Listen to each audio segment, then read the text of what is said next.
Hi, I am Biju S Nair, former officer food corporation of India. എന്റെ current അഫയേഴ്സിന്റെ പുതിയൊരു വീഡിയോയിലേക്ക് സ്വാഗതം. ഇന്നത്തെ ഹിന്ദു ന്യൂസ് പേപ്പറിലെ എല്ലാ ദിവസവും പോലെ നമ്മൾ ഫസ്റ്റ് എഡിറ്റോറിയലാണ് ഡിസ്കസ് ചെയ്യുന്നത്. അൺനാച്ചുറൽ ഡിസാസ്റ്റർ എന്ന് പറഞ്ഞ എഡിറ്റോറിയലാണ്.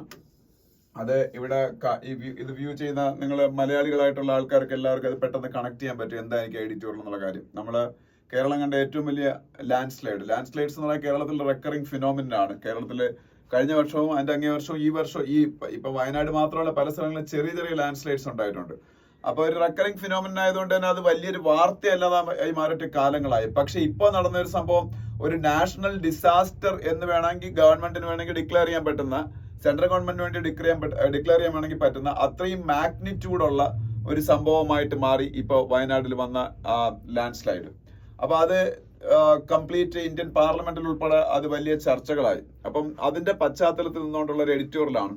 അപ്പം ഞാൻ ഇന്നലെ നിങ്ങളുടെ പറഞ്ഞ കാര്യങ്ങളാണ് സെക്കൻഡ് പാരഗ്രാഫിൽ കിടക്കുന്നത്. ഫസ്റ്റ് പാരഗ്രാഫിൽ എന്തുകൊണ്ട് ഇപ്പം നടന്ന ഈ ഒരു ലാൻഡ് സ്ലൈഡ് ഇത്രയും ഭീകരമായെന്നുള്ള കാര്യം ഫസ്റ്റ് പാരഗ്രാഫിൽ പറയുന്നുണ്ട്. സെക്കൻഡ് പാരഗ്രാഫിൽ ഞാൻ ഇന്നലെ നിങ്ങളുടെ അടുത്ത് ഈ വിഷയം ഡിസ്കസ് ചെയ്ത സമയത്ത് ചില കാര്യങ്ങൾ പറഞ്ഞിരുന്നു. അതിനെ കുറിച്ചാണ് സെക്കൻഡ് എഡിറ്റോറിയൽ പറഞ്ഞേക്കുന്നത്. ആദ്യത്തെ ഇതിൽ പറയുന്ന ഇപ്പം കേരളത്തിൽ പ്രത്യേകിച്ച് മൺസൂൺ എന്ന് പറയുന്ന സംഭവം, സൗത്ത് വെസ്റ്റ് മൺസൂൺ ഭയങ്കര ഭീകരമായി പെയ്തുകൊണ്ടിരിക്കുകയാണ്, എസ്പെഷ്യലി നോർത്തേൺ കേരളയിൽ. അപ്പൊ അൺഎക്സ്പെക്ടഡ് ആയിട്ടുള്ള ഒരു എമൗണ്ട് ഓഫ് റെയിൻ ഒരു പർട്ടിക്കുലർ സ്ഥലത്തില് ക്ലൗഡ് ബേഴ്സ്റ്റ് എന്നൊക്കെ പറയുന്ന പോലെ ഒരു ലാർജർ ക്വാണ്ടിറ്റി ഓഫ് റെയിൻ പെയ്തിറങ്ങുകയാണ്. അപ്പൊ ഈ ഒരു ഡൗൺ പോർ എന്ന് പറയുന്ന സംഭവം അതും ലാൻഡ് സ്ലൈഡിന് കാരണമാകുന്നുണ്ട്. ഇപ്പം നമുക്ക് വയനാട്ടിലെ കാര്യം എടുക്കുകയാണെന്നുണ്ടെങ്കിൽ ചാലിയാർ റിവർ ഉണ്ട്. ഈ ചാലിയാർ റിവർ എന്ന് പറയുന്നത് ഏതാണ്ട് ഒരു 2 കിലോമീറ്റർ ആൾട്ടിറ്റ്യൂഡിൽ നിന്നാണ് ഇത് താഴോട്ട് ഒഴുകി ഇറങ്ങുന്നത്. അപ്പൊ ഭയങ്കരമായിട്ടുള്ള ഒരു ലോക്കലൈസ്ഡ് ആയിട്ടുള്ള റെയിൻ ഉണ്ടാവുന്നു. നമ്മൾ പ്രതീക്ഷിക്കുന്നതിനേക്കാളും ഇരട്ടി സെന്റിമീറ്റേഴ്സ് ഓഫ് റെയിൻ പെയ്യുന്നു. അപ്പൊ എന്ത് സംഭവിക്കുന്നു വെച്ചാല് ഈ 2 കിലോമീറ്റർ ഹൈറ്റിൽ നിന്ന് ഒഴുകി ഇറങ്ങി വരുന്ന ചാലിയാർ റിവർ ഈ വെള്ളാർമല എന്നൊക്കെ പറഞ്ഞ പ്രദേശത്ത് കൂടിയാണ് താഴോട്ട് ഇറങ്ങി വരുന്നത്. അപ്പൊ എന്തെന്ന് വെച്ചാല് അതിന്റെ മുന്നിൽ കാണുന്ന എല്ലാത്തിനെയും ഒഴുക്കിക്കൊണ്ടായിരിക്കും വരുന്നത്. അപ്പം ഇവിടെ പറയുന്നുണ്ട് waters that also sweep relatively more sediments down stream. കൂടുതൽ ഭയങ്കര ലാർജർ ക്വാണ്ടിറ്റി ഓഫ് മഴ പെയ്യല്ലേ നമ്മൾ അൺഎക്സ്പെക്ടഡ് ആയിട്ട്. അപ്പം ഭയങ്കര മോർ ആയിട്ടുള്ള സെഡിമെന്റ്സ് ആയിരിക്കും ഡൗൺ സ്ട്രീമിലേക്ക് കൊണ്ടുവരുന്നത്. പക്ഷേ ഈ വർഷത്തെ മഴ എല്ലാ വർഷത്തെയും അധികരിച്ച് ഭയങ്കരമായിട്ടുള്ള ഒരു വോളിയത്തിലാണ്, ഫോഴ്സിലുമാണ് പെയ്തുകൊണ്ടിരിക്കുന്നത്. അപ്പം ആ ഒരു ഡെബ്രിസിന്റെ ആ ഒരു സ്വീപ്പിംഗ് എന്ന് പറയുന്നത് ഭയങ്കര കൂടുതലായിരിക്കും. അത് ഡൗൺ വാർഡിലുള്ള വില്ലേജസിന്റെയും അതുപോലെ ആൾക്കാർ താമസിക്കുന്ന സെറ്റിൽമെന്റിലെല്ലാം അതിന്റെ ഈ ഡെബ്രിസ് വന്ന് അടിയുന്ന ഒരു സിറ്റുവേഷൻ ഉണ്ടായി. അത് എപ്പോഴും ഉള്ളതാണ്. പക്ഷെ ഇപ്രാവശ്യം അതിന്റെ ക്വാണ്ടിറ്റി വളരെ കൂടുതലായിരുന്നു. പക്ഷേ ഈ 2020 ഈ ചാലിയാർ മേഖലയിൽ ഉണ്ടായ ഹെവി റെയിൻ, ആ സമയത്തുണ്ടായ ഹെവി റെയിൻ ആ ഏരിയയിലുള്ള പ്ലാന്റേഷൻസിനെ കംപ്ലീറ്റ് നശിപ്പിച്ചിരുന്നു. ആ ഒരു ഡൗൺ പോർന്ന് 2020 ഉണ്ടായ. അപ്പൊ അതുകൊണ്ട് തന്നെ ഇപ്രാവശ്യം ഈ മരങ്ങളുടെ അഭാവം, അവിടെ അഭാവം എന്നല്ല, അത് ഭയങ്കരമായിട്ട് അതിന്റെ ക്വാണ്ടിറ്റി കുറഞ്ഞു, മരങ്ങളുടെ എണ്ണം. അപ്പം ആ മരങ്ങളുടെ എണ്ണം കുറഞ്ഞത് കൊണ്ട് തന്നെ ഈ കൂടുതൽ റോക്സും മറ്റ് മണ്ണും ചെളിയും പാറകളുമാണ് ഈ താഴോട്ട് കൂടുതലായിട്ട് ഒഴുകി വന്നത്. അപ്പൊ അത് ഇതിന്റെ ഈ നമ്മുടെ ഈ ലാൻഡ് സ്ലൈഡിന്റെ ഒരു എന്താ പറയുന്ന ഭീകരത കൂട്ടി. അപ്പൊ ഈ ട്രീ കവറൊക്കെ അവിടെ ഭയങ്കരമായിട്ട് ഉണ്ടായിരുന്നു എന്നുണ്ടെങ്കിൽ ഈ ട്രീ കവർ ഒരുവിധം ഈ ലാൻഡ് സ്ലൈഡിനെ പ്രൊട്ടക്ട് ചെയ്ത് നിർത്തിയായിരുന്നു. പക്ഷെ ആ ട്രീ കവർ നമ്മൾ ഹ്യൂമൻ ആക്ടിവിറ്റീസ് കൊണ്ട് നശിക്കുന്നതോടൊപ്പം തന്നെ ഈ 2020 but the tragedy is compounded with the fact that heavy rains here in 2020 had caused the Chaliar to strip swaths of its upstream areas of plant cover. ആ plant cover 2020 ഏതാണ്ട് ഒരു വലിയ amount നശിച്ചു പോയാണ് അന്നത്തെ ഹെവി റെയിനിൽ. അപ്പൊ അത് ഇപ്പോഴത്തെ ഈ ലാൻഡ് സ്ലൈഡിനെ ഒരുവിധം തടഞ്ഞു നിർത്താൻ പര്യാപ്തമായിരുന്നു ആ ട്രീ കവർ. പക്ഷെ that was also destroyed during the heavy rain in the year 2020 Chaliyar മേഖല. അപ്പം അതും ഇതിന്റെ ഈ ലാൻഡ് സ്ലൈഡിന്റെ ഭീകരത, അതിന്റെ ഹൊറിഫിക് നേച്ചർ കൂട്ടാൻ കാരണമായി. ഇതൊക്കെയാണ് ഫസ്റ്റ് പാരഗ്രാഫ്. ഇതിന്റെ ഇമ്മീഡിയറ്റ് കോസ് ആണ് ഈ പറഞ്ഞേക്കുന്നത്. ഈ ഇമ്മീഡിയറ്റ് കോസ് അല്ല യഥാർത്ഥത്തിൽ അഡ്രസ് ചെയ്യേണ്ടത് ഇതിന്റെ റൂട്ട് കോസ് ആണ്. ഇതിന്റെ റൂട്ട് കോസ് ആണ് അഡ്രസ് ചെയ്യേണ്ടത്, അല്ലെങ്കിൽ ഇമ്മീഡിയറ്റ് കോസ് അല്ല. റൂട്ട് കോസ് എന്താണെന്ന് താഴോട്ട് വരാൻ പറയാം. നമ്മളെ കേരളത്തിലെ പല പ്രദേശങ്ങളും എക്കോളജിക്കലി ഫ്രജൈൽ ആണെന്ന് മാത്രമല്ല ലാൻഡ് സ്ലൈഡ് പ്രോൺ ആണ് എന്നുള്ള കാര്യം ഇന്ത്യയുടെ ലാൻഡ് സ്ലൈഡ് അറ്റ്ലസിൽ, അത് ISR ആണ് പ്രിപ്പയർ ചെയ്യുന്ന ലാൻഡ് സ്ലൈഡ് അറ്റ്ലസ്, അടുത്ത പേജിലേക്കൊക്കെ പോകുമ്പോൾ അതിനെ കുറിച്ച് പറയുന്നുണ്ട്. ലാൻഡ് സ്ലൈഡ് അറ്റ്ലസിൽ രേഖപ്പെടുത്തി വെച്ചിട്ടുള്ളതാണ് ഇന്ത്യയിൽ ഏറ്റവും പ്രോൺ ആയിട്ടുള്ള ലാൻഡ് സ്ലൈഡ് മേഖല ഉള്ളത്, ലാൻഡ് സ്ലൈഡിന് ഏറ്റവും പ്രോൺ ആയിട്ടുള്ള മേഖല ഉള്ളത് രുദ്രപ്രയാഗാണ്. രുദ്രപ്രയാഗ് എന്ന് പറഞ്ഞാൽ നമുക്കറിയാം ഉത്തരാഖണ്ഡിലാണ്. അവിടെ ഈ കൂടെ നടക്കുകയും ചെയ്യുന്നുണ്ട്. ഈ കേരളത്തില് മലപ്പുറവും വയനാടും ഇടുക്കിയും കോട്ടയവും ഓൾറെഡി ഈ പറഞ്ഞ ISROയുടെ ലാൻഡ് സ്ലൈഡ് അറ്റ്ലസിൽ ഏറ്റവും റിസ്കി ആയിട്ടുള്ള മേഖലകളിൽ ഒരെണ്ണമാണ്. വയനാടൊക്കെ ഇന്ത്യ ലെവലില് 13ാം സ്ഥാനത്താണ്. വയനാടിന് മുമ്പേ ഉണ്ട് ഇടുക്കിയും കോട്ടയത്തിലെ ചില പ്രദേശങ്ങളും മലപ്പുറവും ഒക്കെ. പക്ഷെ വയനാട് 13ാമത്തെ പ്ലേസിലാണ്. അപ്പോൾ അത്രയും റിസ്കി ആയിട്ടുള്ള പ്രദേശമാണെന്ന് നമ്മുടെ മലയാളികൾക്ക് അറിയാം. നമ്മളെ കേരള ഗവൺമെന്റ് ഒരു XOR Y ഗവൺമെന്റ്, ഞാനൊരു ഇത് അവര് പറയുന്ന കാര്യമാണ് ഞാൻ പറഞ്ഞത്, എന്റെ അഭിപ്രായം ഒന്നുമല്ല, ഇത് നമ്മളുടെ അഭിപ്രായമാണ്, നമുക്ക് ചിന്തിച്ചാൽ മനസ്സിലാവുന്ന കാര്യമാണ്. ഒരു ഗവൺമെന്റുകളും ഇതിന് അഡ്രസ് ചെയ്യാനുള്ള പ്രോപ്പർ മെഷേഴ്സ് എടുത്തില്ല. ഇത്രയും വലിയൊരു അപകടം ആയിരുന്നിട്ട് പോലും നമുക്ക് എയർലി വാർണിംഗ് സിസ്റ്റം ഇല്ല. അഡ്വാൻസ് ആയിട്ട് വാർണിംഗ് കൊടുക്കാനുള്ള സിസ്റ്റം ഉണ്ടായിരുന്നുണ്ടെങ്കിൽ എമർജൻസി പ്രിപ്പയർനെസ് ഉണ്ടായിരുന്നു. എമർജൻസി പ്രിപ്പയർനെസ് ഇല്ല, അഡ്വാൻസ് വാർണിംഗ് സിസ്റ്റം ഇല്ലാത്തതുകൊണ്ട് തന്നെ ഇതിനെല്ലാത്തിനും അപ്പുറം ഞാൻ ഇന്നലെ നിങ്ങളുടെ പറഞ്ഞ ഈ ഒന്നും വേണ്ട വെസ്റ്റേൺ ഗട്ട്സ് എന്ന് പറയുന്ന സംഭവം യുനെസ്കോയുടെ വേൾഡ് ഹെറിറ്റേജ് സൈറ്റ് ലിസ്റ്റിലേക്ക് മാറ്റിയത് നമ്മൾ സെലക്ട് ചെയ്തു കുറെ വർഷങ്ങൾക്ക് മുമ്പ് വേൾഡ് ഹെറിറ്റേജ് സൈറ്റ് ലിസ്റ്റിലേക്ക്. അന്ന് മാധവ് ഗാഡ്ഗിൽ കമ്മിറ്റിയും കസ്തൂരി രംഗൻ കമ്മിറ്റിയും പറഞ്ഞ കാര്യങ്ങൾ നടപ്പാക്കാനുള്ള ഒരു മര്യാദയെങ്കിലും കാണിച്ചിരുന്നേ. അന്ന് അവരെ നമ്മൾ ഇവിടെ നിന്ന് തെറി പറഞ്ഞ് ഓടിച്ചു വിടുകയായിരുന്നു. മാധവ് ഗാഡ്ഗിലിനെയും അല്ലെങ്കിൽ ISROയുടെ പഴയ ചെയർമാനായിരുന്ന കസ്തൂരി രംഗന്റെയൊക്കെ അഭിപ്രായങ്ങളാണ്. അപ്പോ ഇന്നലെ ഗാഡ്ഗിലിനോട് ചോദിച്ചു നിങ്ങൾക്ക് എന്താണ് ഇതിനെ കുറിച്ച് അഭിപ്രായം പറയാം. അപ്പൊ അദ്ദേഹം പറഞ്ഞു എനിക്ക് അഭിപ്രായം പറയാൻ വാക്കുകളില്ല, ആ വാക്കുകൾ പോലും പുറത്തു വരാത്തൊരവസ്ഥയിലാണ് ഞാനിപ്പോൾ ഉള്ളതാണ്. ഇന്നലെ അദ്ദേഹം പത്രക്കാരോട് പറഞ്ഞത്, ജേർണലിസ്റ്റുകളോട്. ഓക്കെ, അപ്പം ഇതിൽ പറഞ്ഞുണ്ട്. അപ്പം ഇതൊരു റെക്കറിങ് ഇഷ്യൂ ആണ്. അപ്പോ ഈ എന്നിട്ടും ഒരു അഡ്വാൻസ് വാർണിംഗ് സിസ്റ്റം ഇല്ല, എമർജൻസി പ്രിപ്പയർനെസ് ഇല്ല. അപ്പൊ ഈ ഇക്കോളജിക്കലി ഫ്രജൈൽ ഏരിയാസിൽ ലാൻഡ് സ്ലൈഡ്സ് എന്ന് പറഞ്ഞാൽ കോമൺ ആണ്. അപ്പം ഈ മൺസൂൺ സമയത്ത് ഇന്റൻസ് ആയിട്ട് ഒരു ഷോർട്ട് ബേർസ്റ്റ് ഓഫ് റെയിൻ ഉണ്ടാകുമ്പോൾ ഇതിന്റെ സാധ്യത വളരെ കൂടുതലാണ്. അപ്പം ഇങ്ങനെയുള്ള മേഖലകളിൽ ക്വാറിയിങ് അനുവദിക്കാൻ പാടില്ല. പക്ഷേ ഈ പറഞ്ഞ പ്രദേശങ്ങളിൽ പലയിടത്തും ക്വാറിയിങ് ചെയ്യുന്നുണ്ട്. അതുപോലെ ലീനിയർ ഇൻഫ്രാസ്ട്രക്ചർ ഡെവലപ്മെന്റ് വളരെ സൂക്ഷിച്ചു വേണം ചെയ്യാൻ. അതുപോലെ കൺസ്ട്രക്ഷൻ ആക്ടിവിറ്റീസ്, വലിയ ഇൻഡസ്ട്രിയൽ കൺസ്ട്രക്ഷൻസ് ഒന്നും പാടില്ല. മോണോക്രോപ്പിംഗ് പോലുള്ള സംഭവങ്ങൾ, അതായത് ഒരു സിംഗിൾ വിള തന്നെ കണ്ടിന്യൂസ് ആയിട്ട് നമ്മള് കൾട്ടിവേറ്റ് ചെയ്തുകൊണ്ടിരിക്കുന്ന ഒരു സംഭവമാണ് മോണോക്രോപ്പിംഗ്. ഈ മോണോക്രോപ്പിംഗ് ഉൾപ്പെടെ നമ്മളുടെ ലാൻഡ് സ്ലൈഡിന്റെ ആക്കം കൂട്ടുമെന്നാണ് പറയുന്നത്. അപ്പൊ ഇതൊന്നും ചെയ്യാൻ പാടില്ല. പക്ഷെ ഇതൊക്കെയാണ് ഇവിടെ നടന്നുകൊണ്ടിരിക്കുന്നത്.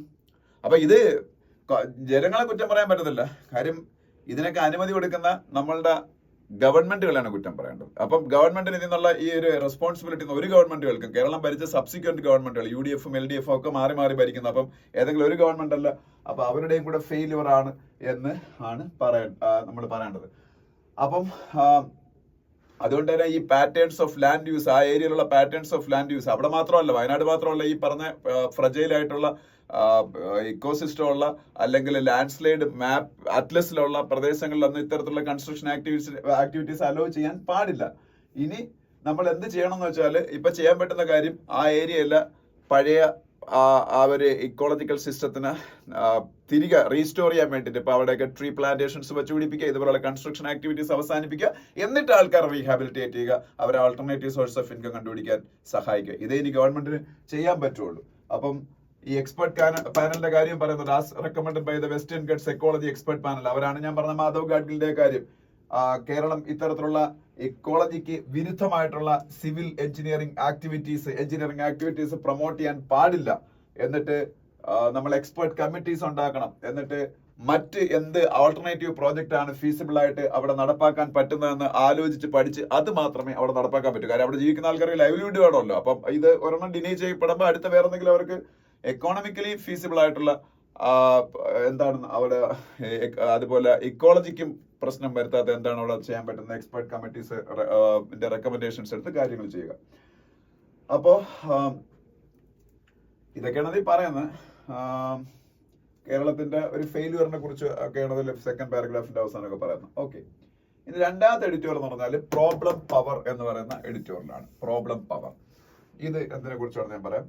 ഹിന്ദുവിൽ നമ്മളുടെ ഇപ്പൊ വന്ന ബഡ്ജറ്റുമായിട്ട് ബന്ധപ്പെട്ട ഒരു ആർട്ടിക്കിളാണ്. ആർട്ടിക്കിൾ അല്ല, എഡിറ്റോറിയലാണ്. ഈ ബഡ്ജറ്റില് നമ്മളെ ഇന്ത്യ ഗവൺമെന്റ് ഒരു കാര്യം തീരുമാനിച്ചിട്ടുണ്ട്. എന്താണെന്ന് വെച്ചാൽ SMRകളെ പ്രൊമോട്ട് ചെയ്യാൻ. SMR എന്താണെന്ന് നമുക്ക് നോക്കാം. SMR എന്ന് പറഞ്ഞാല് സ്മോൾ മോഡുലാർ റിയാക്ടേഴ്സ്. എന്താണ് സ്മോൾ മോഡുലാർ റിയാക്ടേഴ്സ്? നമുക്കറിയാം, ഇപ്പം ഇന്നത്തെ ഹിന്ദുവില് ഒരു അമേരിക്കൻ റിസർച്ച് ഏജൻസിയുടെ ഒരു പഠനം വരുന്നുണ്ട്. ഇപ്പൊ നമ്മള് ഇവിടെ നടന്നുകൊണ്ടിരിക്കുന്ന പവർ പ്രോജക്റ്റുകളൊക്കെ പ്രിസ്ക്രൈബ്ഡ് ടൈം ഷെഡ്യൂളിൽ കംപ്ലീറ്റ് ആയാൽ പോലും 2027 ആകുമ്പോൾ ഇപ്പോഴത്തെ രീതിയിൽ ഇന്ത്യയുടെ എക്കോണമി ഡെവലപ്പ് ചെയ്ത് പോയാൽ, എക്കോണമി ഡെവലപ്പ് ചെയ്ത് പോയാൽ പവർ ഡിമാൻഡ് ഭയങ്കരമായിട്ട് കൂടിക്കൊണ്ടിരിക്കും. അപ്പൊ 2027 ആകുമ്പോൾ ഇന്ത്യയിലെ പവർ കട്ട് എന്ന് പറഞ്ഞാൽ ഭയങ്കര ഭീകരമായിരിക്കും എന്നാണ് ആ സ്റ്റഡി പറയുന്നത്. അപ്പൊ ഇപ്പൊ നല്ല രീതിയിൽ ഇന്ത്യയിൽ പവർ ജനറേഷൻ നടക്കുന്നുണ്ട്. എന്നിട്ട് പോലും അപ്പം ഈ എനർജി നീഡ്, ഒരു രാജ്യം ഡെവലപ്പ് ആവും തോറും എനർജി നീഡ് എന്ന് പറഞ്ഞാൽ അത് മൾട്ടിപ്ലൈ ചെയ്തുകൊണ്ടിരിക്കും. അപ്പം ഈ എനർജി നീഡ്സ് സാറ്റിസ്ഫൈ ചെയ്യാൻ വേണ്ടിയിട്ടുള്ള ഏറ്റവും നല്ല സോഴ്സ് ഓഫ് എനർജിയാണ് ന്യൂക്ലിയർ എനർജി എന്ന് പറയുന്നത്. ഇപ്പോൾ നമുക്ക് ഓൾട്ടർനേറ്റീവ്സ്, ഇപ്പൊ നമുക്കിപ്പം പതുക്കെ കോൾ ബേസ്ഡ് ആയിട്ടുള്ള പവർ പ്ലാന്റുകളാണ് നമ്മളിവിടെ എക്കണോമിക്കലി ഫീസിബിൾ ആയിട്ട് റൺ ചെയ്തുകൊണ്ടിരിക്കുന്നത്. അത് അവൈലബിൾ ആണ് കോൾ എന്ന് പറയുന്നത് അബൻഡന്റ്ലി. ഇന്ത്യക്കകത്തും അവൈലബിൾ ആണ്. ഇന്ത്യയിൽ നമ്മൾ വെളിയിൽ നമ്മൾ കുറച്ച് ഇമ്പോർട്ട് ചെയ്യുന്നുണ്ട്. പക്ഷെ ഈ കോൾ ബേസ്ഡ് ആയിട്ടുള്ള പവർ പ്ലാന്റുകളിൽ നിന്ന് മാറിയിട്ട് കൂടുതൽ എൻവയോൺമെന്റലി സസ്റ്റൈനബിൾ ആയിട്ടുള്ള റിന്യൂവബിൾ എനർജി സോഴ്സസിലേക്ക് മാറണം എന്നുള്ളതാണ് നമ്മുടെ ലക്ഷ്യം. നമ്മളുടെ പ്രധാനമന്ത്രി ഗ്ലാസ്ഗോ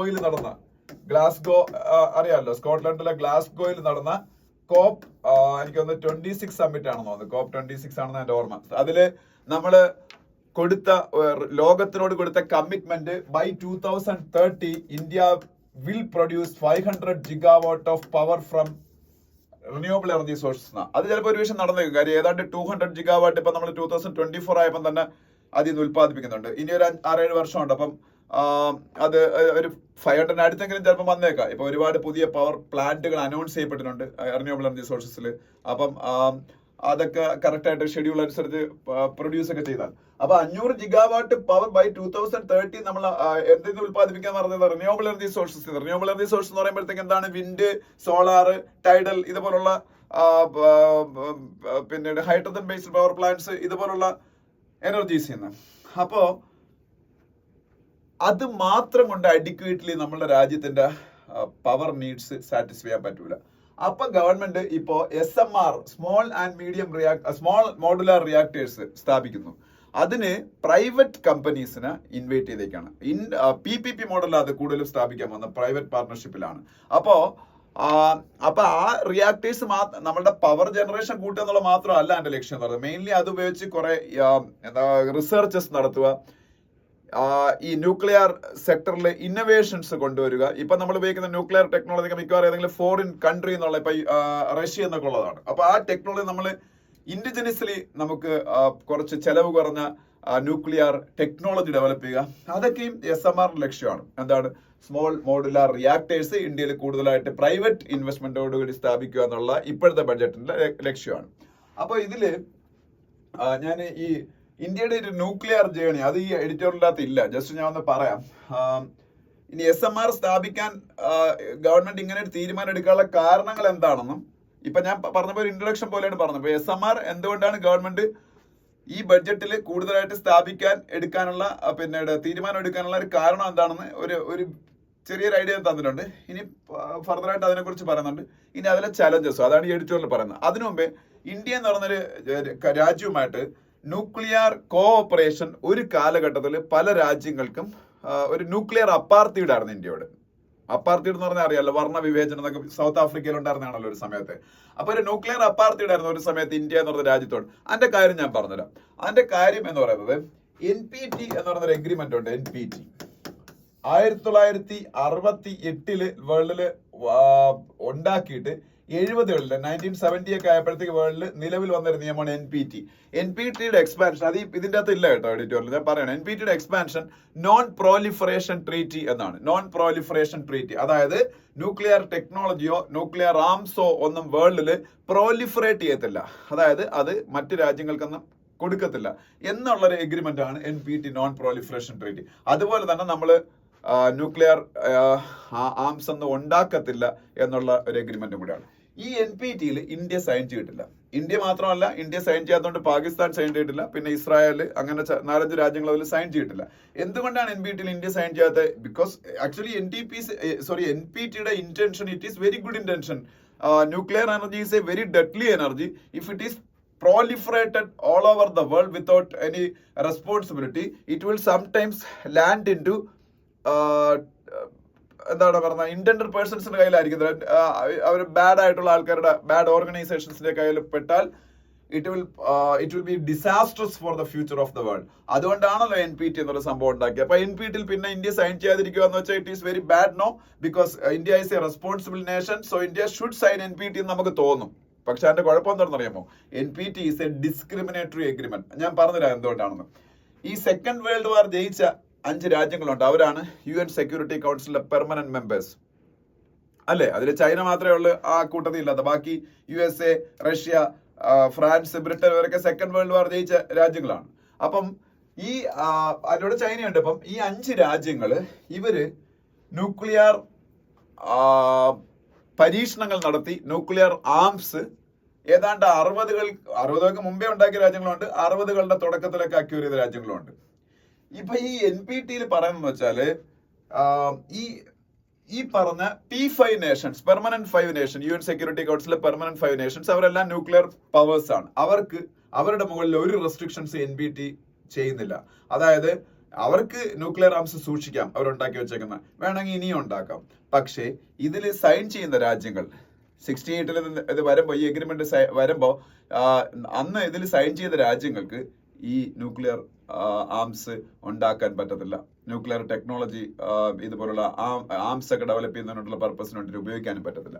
അത് ഡിസ്ക്രിമിനേറ്ററി അല്ലേ? ലോകത്തിലെ 5 രാജ്യങ്ങൾ മാത്രം എപ്പോഴും സൂപ്പർ പവേഴ്സ് ആയിട്ട് നിലനിൽക്കുക എന്നുള്ള ലക്ഷ്യത്തോടു കൂടി, അല്ലെങ്കിൽ നമ്മൾ ഇന്ത്യ പറഞ്ഞു total nuclear disarmament, then it is okay, then we will sign NPT. But these P5 nations are ready for that, not ready for that. That's why India decided not to sign in NPT, non-proliferation treaty. അതുകൊണ്ട് തന്നെ US ഉൾപ്പെടുന്ന ഒരുപാട് രാജ്യങ്ങൾ ഇന്ത്യയുമായിട്ട് civilian nuclear agreement ഉണ്ടാക്കാൻ ready അല്ലായിരുന്നു. US ഉൾപ്പെടുന്ന ഒരുപാട് രാജ്യം. കാര്യം എന്താണ്? US-ന് അവരുടെ ഫെഡറൽ ലോസിൽ സെക്ഷൻ 123 എന്ന് പറയുന്ന സെക്ഷൻ ഉണ്ട്. ആ സെക്ഷൻ 123 അനുസരിച്ച് വേറെ രാജ്യമായിട്ട് ന്യൂക്ലിയർ എഗ്രിമെന്റ് ഉണ്ടാക്കണമെങ്കിൽ അതിലൊരു പ്രീ റെക്വിസിറ്റ് എന്ന് പറഞ്ഞാൽ NPTയിലെ സിഗ്നറ്ററി ആയിരിക്കണം ആ രാജ്യം. അപ്പൊ ഇന്ത്യ NPTയിലെ സിഗ്നറ്ററി അല്ല. അപ്പൊ US-ന് ഇന്ത്യയുമായിട്ട് ന്യൂക്ലിയർ എഗ്രിമെന്റ് ഉണ്ടാക്കാൻ പറ്റത്തില്ല. US മറ്റു രാജ്യങ്ങളായിട്ട് ഉണ്ടാക്കുന്ന ന്യൂക്ലിയർ എഗ്രിമെന്റിനെ അറിയപ്പെടുന്നത് തന്നെ 123 എഗ്രിമെന്റ് എന്നാ. കാര്യം എന്ന് വെച്ചാൽ അവരുടെ ഫെഡറൽ ലോസിൽ സെക്ഷൻ 123 പറയുന്നതിനെ കുറിച്ച്. അപ്പൊ NPTയിലെ സിഗ്നറ്ററി ആണെങ്കിൽ ആ രാജ്യമായിട്ട് ഉണ്ടാക്കാൻ പറ്റും. പക്ഷേ 2008-ൽ മൻമോഹൻ സിംഗ് ഇന്ത്യ ഭരിക്കുന്ന സമയത്ത് Indo US civilian nuclear agreement വരികയാണ്. ഇപ്പൊ ഇന്ത്യയും US-ഉം തമ്മിൽ സിവിലിയൻ ന്യൂക്ലിയർ എഗ്രിമെന്റ് ഉണ്ട്. അതെങ്ങനെ സാധിച്ചു? ഈ 123 സെക്ഷൻ 123 പ്രൊവിഷൻസ് അനുസരിച്ച് പറ്റൂല. കാര്യം India is not a signatory of NPT. പക്ഷെ അവരെന്ത് ചെയ്യുന്നറിയാമോ? ഇന്ത്യയിലെ കൊമേഴ്സ്യലായിട്ടുള്ള ന്യൂക്ലിയർ പൊട്ടൻഷ്യൽ കണ്ടിട്ട് അതിൽ നിന്നുള്ള ലാഭം എടുക്കാൻ വേണ്ടിയിട്ട് അമേരിക്ക ചെയ്തല്ല, ഇന്ത്യയോടുള്ള സ്നേഹം കൊണ്ടത്. പ്രത്യേകിച്ച് 2008-ൽ ഇന്ത്യയായിട്ട് US-ന് പ്രത്യേകിച്ച് സ്നേഹമൊന്നും ഇല്ലാത്തൊരു കാലമാണ്. ഇപ്പോഴാണെങ്കിൽ പിന്നെ ഇൻഡോ പസഫിക് മേഖലയിലൊക്കെ സ്ട്രാറ്റജിക് ഇമ്പോർട്ടൻസ് കൊണ്ട് ഇന്ത്യയായിട്ട് സ്നേഹം ഉണ്ടെന്ന് US നടിക്കുകയെങ്കിലും ചെയ്യുന്നുണ്ട്, ചൈനയെ കൗണ്ടർ ചെയ്യാൻ വേണ്ടി. പക്ഷെ അന്ന് അങ്ങനെയില്ല. അന്ന് അവർ ചെയ്ത വേറെ ഒന്നുമല്ല, ഇന്ത്യയിൽ വലിയ കുറെ ന്യൂക്ലിയർ റിയാക്ടേഴ്സിന്റെ അനൗൺസ്മെന്റ് ഉടനെ ഉണ്ടാകുന്ന അവർക്ക് മനസ്സിലായി. അപ്പൊ ആ ഒരു ന്യൂക്ലിയർ റിയാക്ടർ സ്ഥാപിക്കാൻ 40,000-50,000 കോടി 50,000 crores ഒക്കെയാണ് ചെലവാകുന്നത്. ആ ഒരു കൊമേഴ്സ്യൽ പൊട്ടൻഷ്യൽ US കമ്പനീസിന് കിട്ടണം. അതിന് അവർ ചെയ്ത് എന്താണെന്ന് വെച്ചാൽ US കോൺഗ്രസിലെ ഒരു സെനറ്റർ ആയിരുന്ന ഹെൻറി ഹൈഡ് എന്ന് പറയുന്ന ആള് ഇന്ത്യക്ക് അനുകൂലമായിട്ട് ഈ സെക്ഷൻ 123-ല് ചില അമെന്റ്മെന്റ്സ് കൊണ്ടുവന്നു. അതിനെ ഹൈഡ് ആക്ട് എന്നറിയപ്പെടും. Hyde act. ഈ ഹൈഡ് ആക്ടിന്റെ ബേസിൽ ഇന്ത്യക്ക് വേണ്ടിയിട്ട് ചില എക്സംഷൻസ്, അമെന്റ്മെന്റ്സ് 123-ൽ വരുത്തിയിട്ട് NPT സൈൻ ചെയ്യാത്ത ഇന്ത്യയുമായിട്ട് ഇൻഡോ സിവിലിയൻ ന്യൂക്ലിയർ എഗ്രിമെന്റ് ഉണ്ടാവുക. ഈ ഇൻഡോ സിവിലിയൻ ന്യൂക്ലിയർ എഗ്രിമെന്റ് ഉണ്ടായതിന്റെ ബേസിൽ കുറെ ഗുണം ഇന്ത്യക്ക് ഉണ്ടായി. പിന്നീട് ഇന്ത്യയുമായിട്ട് ന്യൂക്ലിയർ അപ്പാർത്തിയുടെ പുലർത്തിയിരുന്ന ഓസ്ട്രേലിയ, കാനഡ, കസാക്കിസ്ഥാൻ, അങ്ങനെ ഒരുപാട് രാജ്യങ്ങൾ ഇന്ത്യയുമായിട്ട് ന്യൂക്ലിയർ എഗ്രിമെന്റ് ഉണ്ടാക്കിയാണ്. ഫൈനലി ജപ്പാനും. കാര്യം ജപ്പാൻ ഒരു കാരണവശാലും ഭയങ്കര സ്ട്രിഞ്ചന്റ് ആയിട്ടുള്ള നോംസ് ഉള്ളതാണ് ഈ ന്യൂക്ലിയർ എനർജി ആയിട്ട് ബന്ധപ്പെട്ട കോഓപ്പറേഷൻ. കാര്യം എന്താണ്? ജപ്പാൻ മാത്രമാണ് ലോകത്തിന്റെ ഡിസാസ്റ്റർസ് കോൺസിക്വൻസ് ഫേസ് ചെയ്തിട്ടുള്ള ഒരേ രാജ്യം. സെക്കൻഡ് വേൾഡ് വാറിന്റെ ഇന്ത്യ അങ്ങനെയല്ലേ? ഹിരോഷിമയിലും നാഗസാക്കിയിലും ലിറ്റിൽ ബോയിയും ഫാറ്റ്മാൻ എന്നും പറയുന്ന 2 ന്യൂക്ലിയർ ബോംബുകൾ ഇട്ടുകൊണ്ട്. അപ്പം അതുകൊണ്ട് തന്നെ ജപ്പാൻ എപ്പോഴും മറ്റു രാജ്യങ്ങളായിട്ട് അത്രയും സ്ട്രിക്റ്റ് ആയിട്ടുള്ള റെഗുലേഷൻസ് ആണ് ഇതൊക്കെ ചെയ്യുക. പക്ഷേ ജപ്പാനും ഫൈനൽ ഇന്ത്യയായിട്ട് ന്യൂക്ലിയർ അഗ്രിമെന്റ് സൈൻ ചെയ്തു. അതാണ് Indo US civilian nuclear agreement കൊണ്ട് ഇന്ത്യക്ക് ഉണ്ടായ ഗുണം എന്ന് പറയുന്നത്. പിന്നെ വേറൊരു കാര്യം ഇതിൽ പറയാനുള്ളതിൽ IAEA കാര്യം പറഞ്ഞിട്ടുണ്ട്. IAEA എന്താണ് നമ്മുടെ മനസ്സിലാക്കി വെക്കുക. IAEA ഇവിടെ ഇതിന്റെ അകത്ത് IAEA കാര്യം പറയുന്നുണ്ട്. IAEA എന്ന് പറഞ്ഞാൽ ഇന്റർനാഷണൽ അറ്റോമിക് എനർജി ഏജൻസി ആണ്. IAEA എന്താണ്?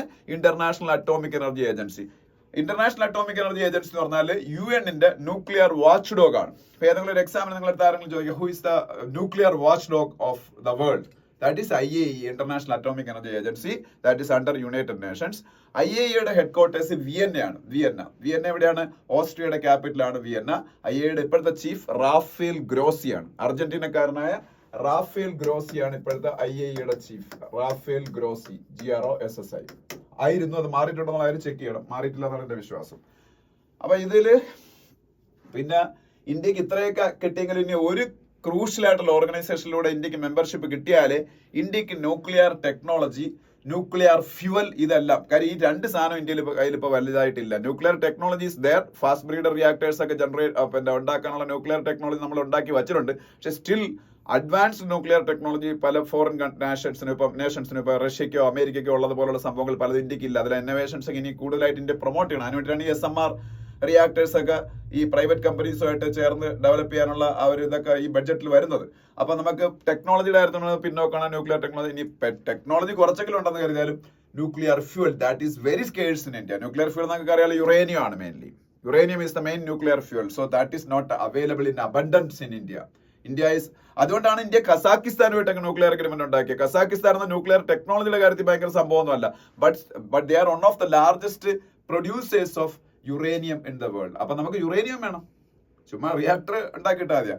അപ്പം ഈ ഒരു ഇനി ഞാൻ പറയാൻ വന്ന ഒരു സംഭവത്തിലൂടെ ഇന്ത്യക്ക് എൻട്രി കിട്ടിയ ഇതെല്ലാം നമുക്ക് അബൻഡന്റ് ആയിട്ട് കിട്ടും. ആ സാധനത്തിന്റെ പേരാണ് NSG. എന്താണ് NSG? ഇന്ത്യക്കകത്തൊരു NSG ഉണ്ട്, national security guard.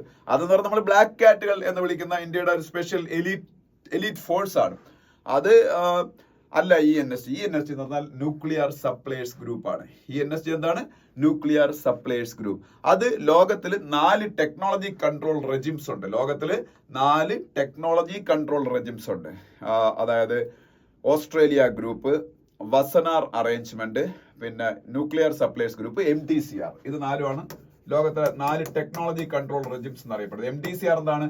Missile technology control regime. ഇതിൽ ഇന്ത്യ മെമ്പറാണ്. ഇന്ത്യക്ക് മെമ്പർഷിപ്പ് കിട്ടി. MTCR missile technology control regime. അതുപോലെ ഓസ്ട്രേലിയ ഗ്രൂപ്പ് എന്ന് പറഞ്ഞൊരു സംഭവമുണ്ട്. വസനാർ അറേഞ്ച്മെന്റ് എന്ന് പറയുന്ന സംഭവമുണ്ട്. പിന്നെ ഉള്ളത് NSG ന്യൂക്ലിയർ സപ്ലയേഴ്സ് ഗ്രൂപ്പ്. ഇതിൽ ന്യൂക്ലിയർ സപ്ലയേഴ്സ് ഗ്രൂപ്പിലാണ് ഇന്ത്യക്ക് മെയിൻലി എൻട്രി കിട്ടേണ്ടത്. കാര്യം ഇന്ത്യക്ക് നല്ല ഏത് രാജ്യത്തിനും വളരെ ഇമ്പോർട്ടന്റ് ആണ്. പക്ഷേ ഇന്ത്യക്ക് ഇതിൽ ഇതുവരെയ്ക്ക് എൻട്രി കിട്ടിയിട്ടില്ല. അമേരിക്ക അവരുടെ കഴിവിന്റെ പരമാവധി, ബരാക് ഒബാമ അമേരിക്കയുടെ പ്രസിഡന്റ് ആയിരിക്കുന്ന സമയം തൊട്ടേ ശ്രമിച്ചു ഇന്ത്യക്ക് ഇതിൽ NSG മെമ്പർഷിപ്പ് കൊടുക്കാൻ. But the problem is, I think around 45 to 50 nations are there in NSG nuclear suppliers group. The entry to that particular group is based on consensus. That means if there are 45 nations and 44 nations are supporting the candidature of India, but at the same time one nation, that is China, is opposing that, then definitely India won't get the membership. Even if 44 are favoring India and only one is against India, India won't get membership because that organization is working on the basis of consensus, not on the majority vote. അതാണ് problem. അതിൽ ചൈനയുണ്ട്. അപ്പൊ ചൈനക്കാര് ഇന്ത്യക്ക് അതിൽ entry കൊടുക്കാൻ ഇഷ്ടപ്പെടുന്നില്ല. അവര് പറയുന്ന NPT-യിൽ sign ചെയ്തിട്ട് ഇന്ത്യ എന്നിട്ട് ഇന്ത്യക്ക് കൊടുക്കാവുള്ളതാണ്. അതുകൊണ്ട് ഇതൊരിക്കലും നടന്നിട്ടില്ല. അല്ലെങ്കിൽ അവർ പറയുന്നത് ഇന്ത്യക്ക് കൊടുത്തോട്ടെ, അപ്പം പാകിസ്ഥാനും കൂടെ കൊടുക്കണം. കാര്യം Pakistan is also A nuclear nation. അതുകൊണ്ട് അവരെ NSG-യിൽ അഡ്മിറ്റ് ചെയ്യണമെന്ന്. അപ്പൊ അതുകൊണ്ട് 7-8 വർഷമായിട്ട് ശ്രമിച്ചിട്ട് ഇന്ത്യക്ക് അത് കിട്ടിയില്ല. അപ്പൊ ഞാൻ ഇതൊക്കെ പറഞ്ഞത് നമ്മളിപ്പോ ഈ SMR ഫീൽഡ്, ഇതിപ്പോ നിങ്ങൾ ബേസിക് ആയിട്ട് അറിഞ്ഞിരിക്കേണ്ട കുറെ കാര്യങ്ങൾ ഞാൻ പറഞ്ഞാണ് ഇന്ത്യയുടെ ഒരു ന്യൂക്ലിയർ ജേണി. അപ്പൊ ഇതില് ഈ SMR സ്മോൾ മോഡുലാർ റിയാക്ടേഴ്സ് വരുമ്പോൾ നമ്മൾ ഇതാണ് മെയിൻലി നമ്മളുടെ പവർ നീഡ്സ്. ഈ ഗ്യാപ്പ് ഫില്ല് ചെയ്യണം. അതായത് ഇപ്പൊ നമുക്ക് ഇപ്പം റിന്യൂവബിൾ എനർജി സോഴ്സസ് ഉണ്ട്, നോൺ റിന്യൂവബിൾ എനർജി സോഴ്സസ് ഉണ്ട്. ഇത് രണ്ടിൽ നമ്മൾ പവർ ഉത്പാദിപ്പിക്കുന്നുണ്ട്. ഇതിന്റെ ഇടയിൽ ഒരു ഗ്യാപ്പ് ഫില്ല് ചെയ്യാനാണ് മെയിൻലി ന്യൂക്ലിയർ എനർജി യൂസ് ചെയ്യുന്നത്. അതിന്റെ ഏറ്റവും വലിയ ഗുണം എന്ന് വെച്ചാൽ a small source of യുറേനിയത്തിൽ നിന്ന് നമുക്ക് വെരി ഹെവി എനർജി പ്രൊഡ്യൂസ് ചെയ്യാൻ പറ്റും. അതാണല്ലോ ഈ ന്യൂക്ലിയർ ബോംബുകളൊക്കെ ഇത്രയും ഡെഡ്ലി ആവാനുള്ള കാരണം. 2 ടൈപ്പ് ഓഫ് ടെക്നോളജീസ് ആണല്ലോ മെയിൻലി യൂസ് ചെയ്യുന്നത്. ന്യൂക്ലിയർ ഫിഷനും ന്യൂക്ലിയർ ഫ്യൂഷനും അല്ലേ? ന്യൂക്ലിയർ ഫ്യൂഷൻ ആണല്ലോ നമ്മളെ സ്റ്റാർസിലൊക്കെ ഉണ്ടാവും, നമ്മളെ സണ്ണിലും ഒക്കെ അല്ലെങ്കിൽ സ്റ്റാർസിലും ഫ്യൂഷൻ ആണ്. പക്ഷെ ഫ്യൂഷൻ കൺട്രോൾഡ് ആയിട്ട്, ഇപ്പൊ ബോംബ് ഉണ്ടാക്കാനൊക്കെ ഫ്യൂഷൻ ഉപയോഗിക്കുന്നുണ്ട്, ഹൈഡ്രജൻ ബോംബൊക്കെ വേൾഡിൽ അവൈലബിൾ ആണ്. പക്ഷെ കൺട്രോൾഡ് ആയിട്ട് റിയാക്ടേഴ്സിൽ ഫ്യൂഷൻ എനിക്ക് തോന്നുന്നു ഇതുവരെയും നമുക്ക് കൊമേഴ്സ്യലി ഇതുവരെയും ചെയ്യാൻ പറ്റിയിട്ടില്ല. നമ്മളിപ്പോൾ ഫിഷൻ റിയാക്ടേഴ്സ് ആണ് യൂസ് ചെയ്യുന്നത്. അപ്പം ഈ ഫിഷൻ റിയാക്ടേഴ്സിൽ വളരെ കുറച്ച് എനർജി ഫ്യൂവൽ കൊടുത്ത് നമുക്ക് വളരെ ഹൈ എനർജി ഉണ്ടാക്കാൻ പറ്റും. ഇപ്പൊ സ്മോൾ മോഡുലർ റിയാക്ടേഴ്സിന്റെ ഗുണം ചെറിയ കോസ്റ്റിൽ ഉണ്ടാക്കാമെന്നുള്ളതാണ് ഗവൺമെന്റിന്റെ ഒരു ഇതായിട്ട് അവർ കൺസിഡർ ചെയ്യുന്നത്. രണ്ടാമത്തെ കാര്യം, ഇതിന് കുറച്ച് ഏരിയ മതി. അപ്പൊ 10 മെഗാവാട്ട് തൊട്ട് 300 മെഗാവാട്ട് വരെ മാത്രം പവർ ഉത്പാദിപ്പിക്കുന്ന സംഭവങ്ങളാണ് SMR എന്ന് പറയുന്നത്. അപ്പം modular design, smaller operational surface area, അതുപോലെ ലോവർ ക്യാപിറ്റൽ കോസ്റ്റ്. കുറച്ച് പൈസയും പോരെ. ഞാൻ പറഞ്ഞു 40,000-50,000 കോടി വേണം ഒരു സാധാരണ റിയാക്ടർ സ്ഥാപിക്കാൻ. കൂടംകുളം റിയാക്ടറിന്റെ സെക്കൻഡ് ഫേസിന് 20,000 crores ആണ് നമ്മൾ റഷ്യയായിട്ട് എഗ്രിമെന്റ് അയക്കുന്നത്. അപ്പം സെക്കൻഡ് ഫേസിന്, ഫസ്റ്റ് ഫേസിന് അത്രയായി. അപ്പം എന്നാൽ തന്നെ 40,000 കോടിയല്ലേ. പക്ഷെ 40,000 കോടിയിലും നിൽക്കത്തില്ല. ഇത് കംപ്ലീറ്റ് ആകുമ്പോൾ വീണ്ടും ഒരു 10,000 crore എങ്കിലും എക്സ്ട്രാ ആവും. അപ്പൊ ഇതില് കുറച്ച് ഏരിയ മതി ഇത് ഓപ്പറേറ്റ് ചെയ്യാൻ, കുറച്ച് ക്യാപിറ്റൽ കോസ്റ്റ് ഇത് എസ്റ്റാബ്ലിഷ് ചെയ്യാൻ കുറച്ച് മതി, ന്യൂക്ലിയർ ഫ്യൂലും ഒക്കെ കുറച്ച്, അതുപോലെ higher energy content of nuclear fuel എന്ന് പറയുന്നത് അട്രാക്റ്റീവ് ആക്കുന്നു. പക്ഷേ ഇത് ഗവൺമെന്റ് പ്രൈവറ്റൈസ് ചെയ്യാണ് ന്യൂക്ലിയർ എനർജി എന്ന് പറയുന്നത്. ഇത്രയും കാലം അത് NPCLന്റെ മാത്രം പെറോഗേറ്റീവിൽ വരുന്നതാണ് ന്യൂക്ലിയർ പവർ ഉത്പാദിപ്പിക്കുക. NPCL എന്ന് പറഞ്ഞാൽ nuclear power corporation of India limited. അതിന്റെ അകത്ത് പറഞ്ഞിട്ടില്ല, ഞാൻ പറഞ്ഞാണ്. ഇവരായിരുന്നു sole agency to produce nuclear power in India. പക്ഷെ ഇത് പ്രൈവറ്റൈസ് ചെയ്യുമ്പോൾ എന്ത് വരും? റെഗുലേറ്ററി കോസ്റ്റ് ഭയങ്കരമായിട്ട് കൂടും. കാര്യം IAEA ഇതെല്ലാം നോക്കി നിൽക്കുകയാണ്. നമ്മൾ ഒരു രീതിയിൽ ഇത് പ്രോലിഫറേറ്റ് ചെയ്യാനൊന്നും പാടില്ല. അപ്പൊ പ്രൈവറ്റൈസേഷൻ വരുമ്പോഴത്തേക്ക് സ്വാഭാവികമായിട്ടും റെഗുലേറ്ററി ഓവർഹെഡ് കൂടും. പിന്നെ ഇതിന്റെ ഫസ്റ്റ് ജനറേഷൻ SMR, ഇപ്പൊ ഇതിന്റെ പല ജനറേഷൻസ് ഉണ്ട്. SMRന്റെ ഫസ്റ്റ് ജനറേഷൻ ആണ് യൂസ് ചെയ്യുന്നുണ്ടെങ്കിൽ ലോ എൻറിച്ച്ഡ് യുറേനിയം മതി. പിന്നെ കുറച്ച് വേസ്റ്റ് പ്രൊഡ്യൂസ് ചെയ്യുന്നുള്ളൂ. ആ വേസ്റ്റ് എന്ന് പറയുന്നത് എക്സിസ്റ്റിംഗ് ടെക്നോളജീസ് ഉപയോഗിച്ച് തന്നെ നമുക്ക് ഹാൻഡിൽ ചെയ്യാം. എന്നിട്ട് പവർ എക്കണോമിക്കൽ റേറ്റിൽ, അതിൽ നിന്ന് ഉത്പാദിപ്പിക്കുന്ന പവർ എക്കണോമിക്കൽ റേറ്റിൽ സെല് ചെയ്യാമെന്ന് നമുക്ക് വിചാരിക്കാം. പക്ഷെ ഒരു പ്രോബ്ലം ഉണ്ട്. ഇതിനൊരു ബൈ പ്രോഡക്റ്റ് ആയിട്ട് പ്ലൂട്ടോണിയം ജനറേറ്റ് ചെയ്യപ്പെടും. ഈ പ്ലൂട്ടോണിയം എന്ന് പറയുന്ന സംഭവം പ്രോബ്ലം ആണ്. പ്ലൂട്ടോണിയം ഒക്കെ ന്യൂക്ലിയർ ബോംബുകളിലൊക്കെ യൂസ് ചെയ്യാൻ പറ്റുന്ന മെറ്റീരിയൽ ആണ്. അതുകൊണ്ട് തന്നെ ഈ പ്രോലിഫറേഷൻ എന്റെ ഒരു ഫാക്ടർ, ഈ പ്ലൂട്ടോണിയം ഇതിന്റെ ബൈ പ്രോഡക്റ്റ് ആയിട്ട് വരുന്നതുകൊണ്ട് അത് കൂടുതൽ സ്ട്രിക്റ്റ് ആവും. അപ്പൊ ഇതിന്റെ സ്ട്രെസ്സും സ്ട്രെയിനും എല്ലാം നമ്മളുടെ പ്രൈവറ്റ് കമ്പനീസ് ഏറ്റെടുക്കേണ്ടതായിട്ട് വരും. പിന്നെ വേറൊരു കാര്യമുണ്ട്. ഇതിന്റെ പവർ ജനറേഷൻ കോസ്റ്റ് ഇങ്ങനെ കൂടുമ്പോഴേ ഈ പവർ നമുക്കാണ് സെല് ചെയ്യേണ്ടത്. അപ്പോൾ വലിയ കോസ്റ്റിലായിരിക്കും സെല് ചെയ്യേണ്ടി വരുന്നത്. അപ്പൊ അത് യൂസേഴ്സിന് അത് ഫീസിബിൾ ആയിരിക്കും എന്നുള്ള പ്രശ്നമുണ്ട്, നമ്മളെ പോലെ എൻ കൺസ്യൂമേഴ്സിന്. ഓക്കെ, അപ്പൊ അതുകൊണ്ട് ഫസ്റ്റ് ജനറേഷനിൽ ബൈ പ്രോഡക്റ്റ് ആയിട്ട് പ്ലൂട്ടോണിയം വരുന്ന വലിയൊരു പ്രശ്നമാണ്. ഓക്കെ, അപ്പൊ ഫസ്റ്റ് ജനറേഷൻ യഥാർത്ഥത്തില് നല്ലതാണ്, നമുക്ക് ഇന്ത്യൻ സാഹചര്യത്തിൽ അതാണ് നല്ലത്. പക്ഷെ ബൈ പ്രോഡക്റ്റ് ഓഫ് പ്ലൂട്ടോണിയം, അതാണ് പ്രശ്നം.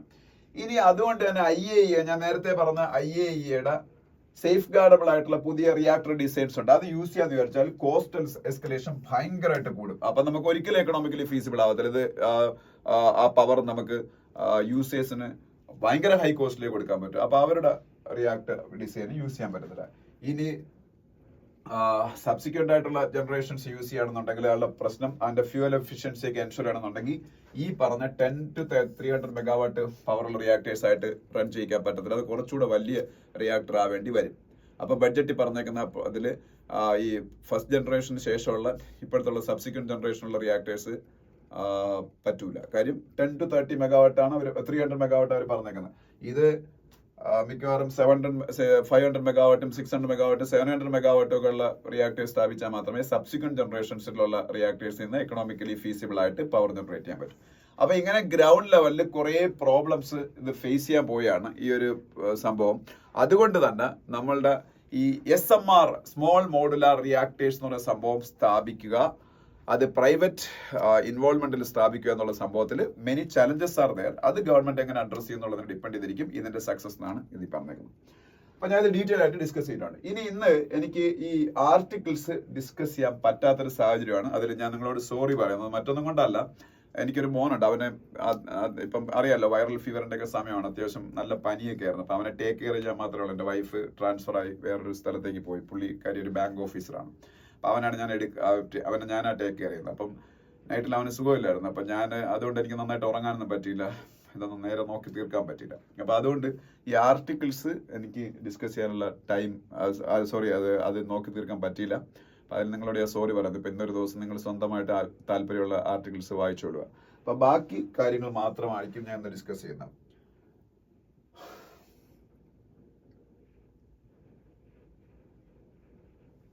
അപ്പൊ മറ്റ് ന്യൂസുകളിലേക്ക് പോവാം. അതെനിക്കൊന്ന് നോക്കാനുള്ള ടൈം കിട്ടി. അപ്പൊ ന്യൂസുകളിലേക്ക് പോകുമ്പോൾ SC to decide if states can take retrospective taxes on mines എന്ന് പറയുന്ന ഒരു ന്യൂസ് കാണാം. ഇത് കുറച്ച് ദിവസങ്ങളായിട്ട് ന്യൂസിൽ നിൽക്കുന്ന ഒരു സംഭവം ആയതുകൊണ്ട് ഞാനിതൊന്ന് പറയുകയാണ്.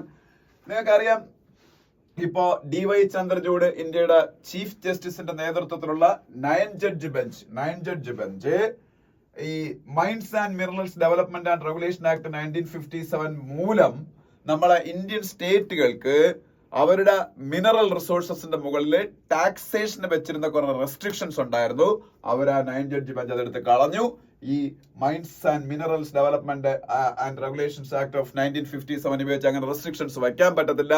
സ്റ്റേറ്റുകൾക്ക് അവരുടെ മിനറൽ റിസോഴ്സസിന്റെ മുകളിൽ ടാക്സ് ചുമത്താം. നിലവിൽ അവര് ഒരു റോയൽറ്റിയാണ് കളക്ട് ചെയ്തുകൊണ്ടിരിക്കുന്നത്. ദാറ്റ് റോയൽറ്റി ഈസ് നോട്ട് എന്താ പറയുക tax that cannot be equated with the tax എന്നാണ് ഈ 9 ജഡ്ജ് ബെഞ്ച് ഡിസൈഡ് ചെയ്തേക്കുന്നത്. അപ്പൊ അതിൽ ചില ക്ലാരിഫിക്കേഷൻസ് ഗവൺമെന്റ് ഓഫ് ഇന്ത്യ ചോദിച്ചേക്കാണ്. ആ ക്ലാരിഫിക്കേഷൻ ചോദിച്ചേക്കുന്നത് ഇന്ത്യയുടെ സോളിസിറ്റർ ജനറൽ ആണ്. അത് തുഷാർ മേത്തയാണ്. സോളിസിറ്റർ ജനറൽ എന്ന് പറയുന്നത് എന്താണ്? അറ്റോർണി ജനറൽ ആണ് ഇന്ത്യയുടെ ഹയസ്റ്റ് ലോ ഓഫീസർ. അത് വെങ്കട്ടരമണിയാണ്. Attorney general of India is the highest law officer of government of India, that is Venkataramani, and second highest law officer is Solicitor General, that is Tushar Mehta.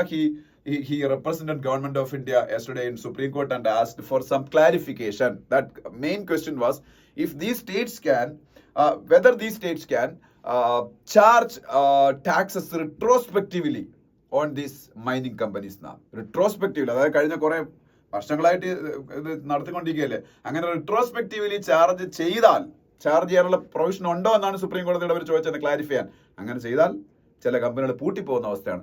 അത്രത്തോളം tax liability ഈ സ്റ്റേറ്റുകളോട് ഈ കമ്പനീസിന് വരും. അപ്പൊ companies bankrupt ആയി പോകും. അതുകൊണ്ട് അങ്ങനെ സമ്മതിക്കരുത്. അതിലൊരു ക്ലാരിഫിക്കേഷൻ കൊടുക്കണമെന്നാണ് പറഞ്ഞത്. അത് കേൾക്കാൻ പോയാണ് സുപ്രീം കോടതി. മിക്കവാറും അതിലൊരു പ്രാക്ടിക്കൽ സൊല്യൂഷൻ അവർ പറയുമായിരിക്കും. പിന്നെ Preeti Sudhan appointed chairperson of UPSC. അത് നിങ്ങളൊക്കെ അറിയാം. UPSC യൂണിയൻ പബ്ലിക് സർവീസ് കമ്മീഷന്റെ ചെയർപേഴ്സൺ ഈ ഇടയ്ക്ക് റിസൈൻ ചെയ്തായിരുന്നു മനോജ് സോണി. അപ്പൊ പകരം പ്രീതി സുധൻ അറിഞ്ഞിരിക്കുക. പിന്നെ താഴോട്ട് വരുമ്പോൾ judiciary can direct the government to conduct audit of loss.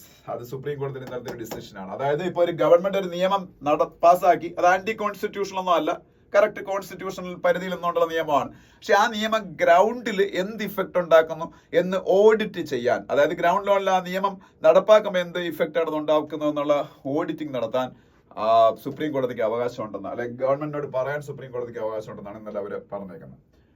Central plan സ്ട്രിക്ടർ ഇത് പൂജ കേത്കർ എന്ന് പറയുന്ന IAS ഉദ്യോഗസ്ഥ ഉണ്ടായിരുന്നല്ലോ. അപ്പൊ അവര് ഡിസബിലിറ്റി സർട്ടിഫിക്കറ്റും OBC സർട്ടിഫിക്കറ്റും കള്ളത്തരത്തിൽ കൂടെയാണ് സമ്പാദിച്ചതെന്നും അങ്ങനെ അവർ UPSCയെ കബളിപ്പിച്ചെന്നും കണ്ടെത്തിയിരിക്കുകയാണ്. അവരെന്നല്ല പൂജ കേത്കറിന് IAS പൊസിഷൻ ഇന്ന് സ്ട്രിപ്പ് ഡൗൺ ചെയ്തു. അപ്പൊ അവർക്ക് ഇനി IAS ഇല്ല.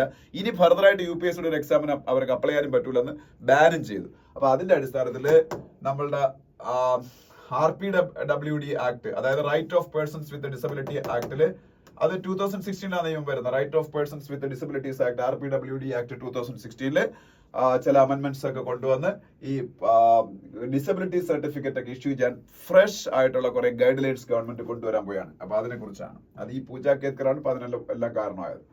പിന്നെ India China hold 30th round of border talks both agree to uphold peace tranquillity എന്നൊരു ന്യൂസ് ആണ്. അത് നമ്മളുടെ ബോർഡർ ഏരിയയില് ലഡാക്ക് മേഖലയില് ഉണ്ടായ ഗാൽവൻ വാലിയിൽ ഉണ്ടായ കുറെ പ്രോബ്ലംസ് നിങ്ങൾക്കറിയാം. ആ സമയത്ത് ചൈന കുറെ ഇന്ത്യയുടെ പ്രദേശങ്ങളിൽ കയറി നില ഉറപ്പിച്ചിട്ടുണ്ട്. കുറെ മേഖല എന്നൊക്കെ ഇതുപോലുള്ള ടോക്സ് നടത്തി അവർ ഡിസെൻഗേജ് ചെയ്തിട്ടുണ്ട്. But still some places are there China is not ready to disengage from those places. അപ്പൊ അതിന് വേണ്ടിയിട്ടുള്ള ടോക്സ് ആണ് ഇപ്പൊ നടന്നുകൊണ്ടിരിക്കുന്നത്. ഓക്കെ, ഇനി നെക്സ്റ്റ് പേജിൽ പോകുമ്പോൾ അവിടെ ഒന്നും പറയാനില്ല. കാരണം എന്താണെന്ന് വെച്ചാൽ ഇപ്പൊ ബഡ്ജറ്റ് സെഷൻ ആണല്ലോ, അതുമായിട്ട് ബന്ധപ്പെട്ട ആർഗ്യുമെന്റ്സും കൗണ്ടർ ആർഗ്യുമെന്റ്സും ഒക്കെയാണ് നടന്നുകൊണ്ടിരിക്കുന്നത്. പിന്നെ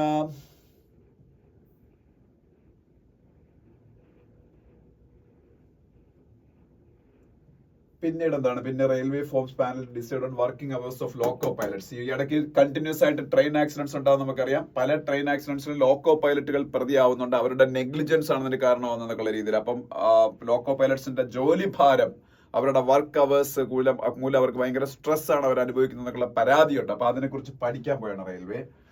പിന്നെ ഇതൊന്ന് പഠിച്ചു വെച്ചേക്കണം. IAF largest multilateral exercise to begin this month. IAF Indian air force അവര് ഒരുപാട് രാജ്യങ്ങളുമായിട്ട് ചേർന്ന് ഒരു എയർ എക്സർസൈസ് നടത്താൻ പോയാണ്. അതിന്റെ പേര് നിങ്ങൾ പഠിക്കണം. 150 എയർക്രാഫ്റ്റുകളൊക്കെ അതിൽ പങ്കെടുക്കുന്നത്. ഇന്ത്യയുടെ ഹിസ്റ്ററിയിൽ നടന്ന ഏറ്റവും വലിയ മൾട്ടിലാറ്ററൽ എക്സർസൈസ് ആണ്. ഒരുപാട് രാജ്യങ്ങൾ വരുന്ന എയർഫോഴ്സ് എക്സർസൈസ്. അതിന്റെ പേര് തരംഗ് ശക്തി എന്നാണ്. തരംഗ് ശക്തി. അത് 2 പാർട്ടായിട്ട് ഇന്ത്യയിൽ നടക്കാൻ പോയ ഫേസ് 1ഉം ഫേസ് 2. ഒരുപാട് യൂറോപ്യൻ രാജ്യങ്ങളും ഒക്കെ അതിൽ പങ്കെടുക്കുന്നുണ്ട്. ഏഷ്യൻ രാജ്യങ്ങളൊക്കെ അതിൽ പങ്കെടുക്കുന്നുണ്ട്. അപ്പം അതിനെ കുറിച്ചാണ് പറഞ്ഞത്. അപ്പം ഇത് പഠിക്കേണ്ടത് largest air force exercise going to be conducted by Indian air force. അതിന്റെ പേര് പഠിച്ചു വെച്ചേക്കുക, തരംഗ് ശക്തി. അതിന്റെ കോഡ് നെയിമാണ് തരംഗ് ശക്തി. കണ്ട, ഇതാണ് ഞാൻ പറഞ്ഞത്.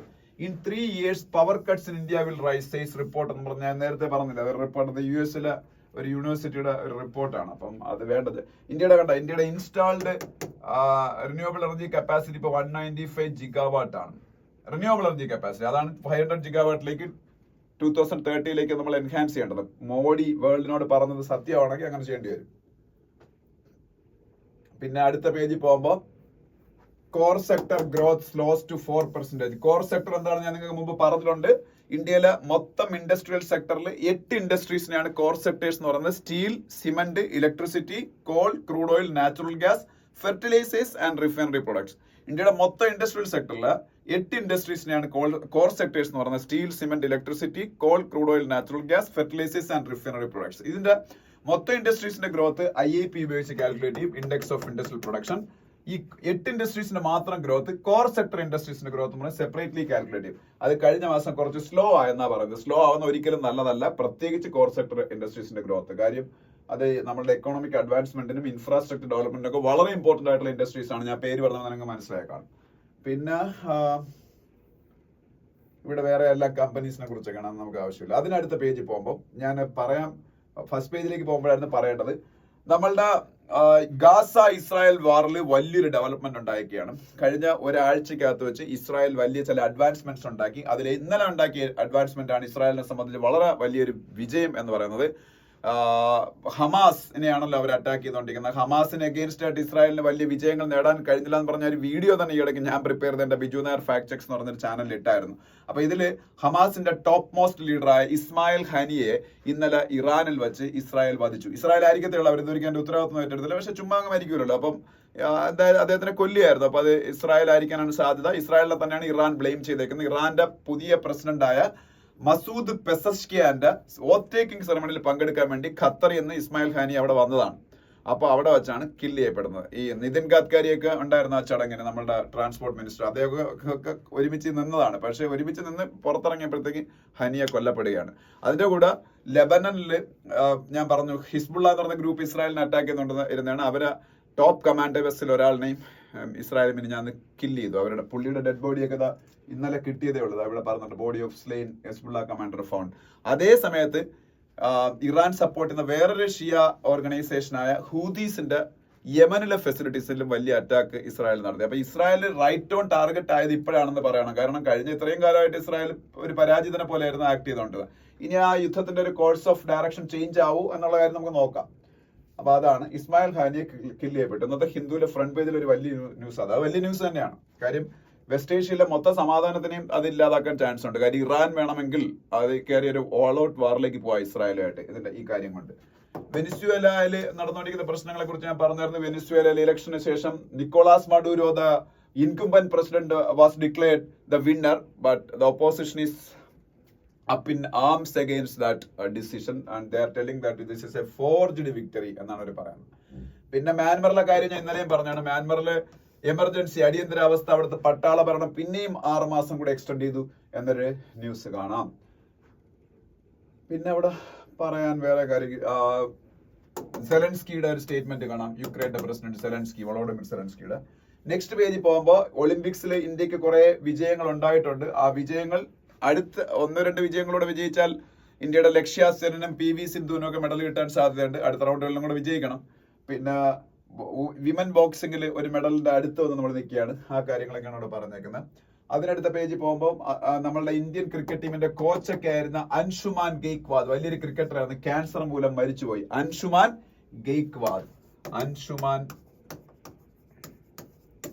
Gaikwad he's no more. He's former coach of our cricket team. പിന്നെ നെക്സ്റ്റ് പേജ് ഇതൊന്നും വേണ്ട. അതിനടുത്ത പേജ്, ഈ പേജിൽ നിന്നുള്ള കാര്യങ്ങളൊന്നും വേണ്ട. കഴിഞ്ഞ മാച്ചസിലെ ഇന്ത്യയുടെ വിജയത്തിനെ കുറിച്ച് നോക്കിയാണ് T20.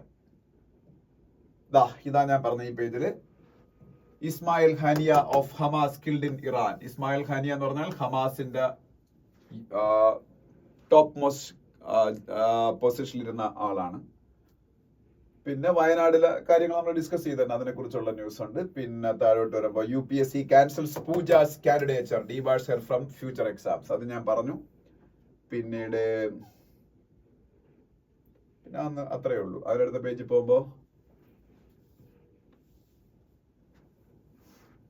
അതിനടുത്ത പേജില് ഇല്ല, വേറെ ഒന്നും പറയാനില്ല. ഇതാ ഞാൻ പറഞ്ഞ Wayanad ranked 5th in Kerala on ISRO's landslide atlas. ISROയുടെ ലാൻഡ്സ്ലൈഡ് അറ്റ്ലസിന്റെ കാര്യം ഞാൻ പറഞ്ഞു. Rudraprayag in Uttarakhand was ranked first in the landslide atlas. ഉത്തരാഖണ്ഡിലെ രുദ്രപ്രയാഗ് ആണ് ഈ ISROയുടെ ലാൻഡ്സ്ലൈഡ് അറ്റ്ലസിൽ 1ാം സ്ഥാനത്ത് നിൽക്കുന്നത്. അപ്പം കേരളത്തില് തൃശ്ശൂര്, പാലക്കാട്, മലപ്പുറം, കോഴിക്കോട് ഡിസ്ട്രിക്റ്റുകളിലെ പല സ്ഥലങ്ങളിലും ഈ ലാൻഡ്സ്ലൈഡ് അറ്റ്ലസിൽ ഈവൻ വയനാടിനേക്കാളും മുന്നിലാണ്. അപ്പൊ വയനാടിൽ ഇത്രയും പ്രശ്നം ഉണ്ടാവുകയാണെങ്കിൽ മറ്റ് സ്ഥലങ്ങളിലുള്ളവർ കൂടുതൽ പേടിക്കണം. അവരെ പേടിപ്പിക്കാനല്ലത് പറയുന്നത്. നമ്മളുടെ അതോറിറ്റീസ് എർലി വാർണിംഗ് കൊടുത്ത് എമർജൻസി പ്രിപ്പയർനെസ്സിൽ നിൽക്കണം. ഒപ്പം തന്നെ ഈ ഇക്കോളജിക് എക്സ്പേർട്ടിന്റെ കാര്യങ്ങൾ, ഇക്കോളജിസ്റ്റുകൾ പറയുന്ന കാര്യങ്ങൾ അത് മുഖവിലേക്ക് എടുത്ത് അതിനനുസരിച്ച് ആക്ട് ചെയ്യണം. അതാ പറയുന്നത്, അല്ലാതെ പേടിപ്പിക്കാൻ വേണ്ടിയിട്ടല്ല. ഇത് എവിടെ എന്തും എപ്പോഴും സംഭവിക്കാം. പിന്നെ കബനി ഡാമും KRS ഡാമും എവിടെയാണെന്ന് അറിഞ്ഞിരിക്കണം, ഏത് സ്റ്റേറ്റിലാണെന്ന്. KRS ഏതാണ്? കൃഷ്ണരാജസാഗർ. എവിടെയാണെന്ന് നമുക്ക് എല്ലാവർക്കും അറിയാം, കർണാടകത്തിലാണ്. കബനിയും കർണാടകത്തിലാണ്, കബനി ഡാം. പിന്നെ ഓക്കെ, ഇത്രയാണ് ഇന്നത്തെ ഹിന്ദു ന്യൂസ് പേപ്പർ എന്ന് പറയുന്നത്. ആകെപ്പാടെ എനിക്ക് 2-3 ആർട്ടിക്കിൾസ് മാത്രം ഡിസ്കസ് ചെയ്യാനുള്ള അത് പഠിക്കാനുള്ള ടൈം കിട്ടില്ല, എന്നാലേ ഡിസ്കസ് ചെയ്യാൻ പറ്റൂ. അപ്പൊ എല്ലാവർക്കും ബാക്കി എല്ലാ കാര്യങ്ങളും വളരെ നീറ്റായിട്ട് നിങ്ങൾ എക്സ്പ്ലെയിൻ ചെയ്തിട്ടുണ്ട്. നിങ്ങൾ ആ വീഡിയോ കണ്ടതിന് ശേഷം നിങ്ങളുടെ വീഡിയോ ലൈക്ക് ചെയ്യുക, ഇഷ്ടപ്പെട്ടെങ്കിൽ. ഒപ്പം നിങ്ങൾ കമന്റ് ചെയ്യുക നിങ്ങളുടെ അഭിപ്രായങ്ങൾ. ഒപ്പം നിങ്ങൾ എല്ലാവരും സബ്സ്ക്രൈബ് ചെയ്യുക, ചാനൽ സബ്സ്ക്രൈബ് ചെയ്തില്ലാത്തവർ വീഡിയോ ഷെയർ ചെയ്യുകയും ചെയ്യണം എല്ലാവരുമായിട്ട്. അപ്പോഴേ നമുക്ക് കൂടുതൽ റീച്ച് കിട്ടുള്ളൂ. അപ്പോൾ thank you for watching the video. We will meet again tomorrow.